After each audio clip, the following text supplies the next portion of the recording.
14/5/2025 যারা অবৈধ বাংলাদেশি অনুপ্রবেশকারী তাদেরকে সরাসরি বিএসএফ এর হাতে হ্যান্ডওভার করার জন্য একটি নির্দেশিকা এবং তার সঙ্গে একটি আপনার অবৈধ অনুপ্রবেশকারীদেরকে হ্যান্ডওভারের আইন ভারত সরকারের পক্ষে under secretary government of India Pratap Singh Rawat পাঠিয়েছিলেন। ডেটটা আবার বলি, 14/5/2025, অর্থাৎ কার্যত 1 বছরেরও বেশি আগে।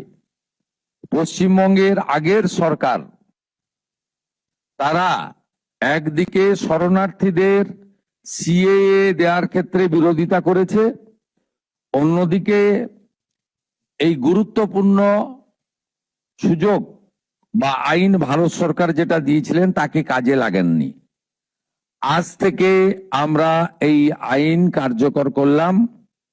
এর ফলে সিএ এর অন্তর্ভুক্ত যারা, অর্থাৎ সিএ তে বলা আছে 7টা কমিউনিটি বা ধর্ম পালন করা লোকেরা তারা সিটিজেনশিপ অ্যামেন্ডমেন্ট অ্যাক্টের আওতায় আসবেন এবং তাদেরকে যারা 31/12/2024 পর্যন্ত এসেছেন তাদেরকে কোনো পুলিশ কোথাও হ্যারাসমেন্ট ডিটেন্ট করতে পারবে না।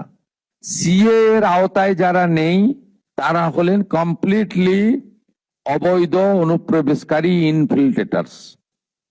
তাদেরকে সরাসরি রাজ্য পুলিশ গ্রেপ্তার করবে এবং ডিটেন করবে এবং হ্যান্ডওভার করবে বিএসএফ এর হাতে, এবং বিএসএফ তারা বিডিআর এর সঙ্গে কথা বলে তাদেরকে ডিপোর্ট করার ব্যবস্থা করবে, অর্থাৎ ডিটেক্ট, ডিলিট, এবারে ডিপোর্ট।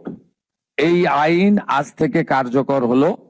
মাননীয় ডিজিপি কে এবং হোম সেক্রেটারিকে বলে দেওয়া হলো পশ্চিমবঙ্গের বর্ডার সন্নিহিত সমস্ত থানাগুলিতে এই আইন দেশের স্বার্থে, পশ্চিমবঙ্গের স্বার্থে আমরা আজ থেকে কার্যকর করলাম।